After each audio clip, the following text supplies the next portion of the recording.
I think we start to see the traces and the pieces of that overall system for generalized learning start to come together in models like GPT-5, and I suspect in its successors. I don't know if we'll have a point where we are like, okay, we've crossed from a non-AGI world into an AGI world. And even if there were, I'm not sure we'd actually realize it necessarily until after the fact, because one of the things we've learned working with the models that we have is the capability overhang is significant. I think when Sam refers to the intelligence of the models and having a PhD in your pocket,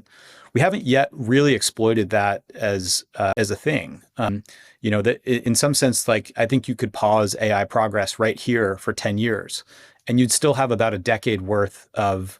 new products to get built, of new ways that people figure out how to use the models, even at a GPT-5 level model, in interesting products and interesting processes.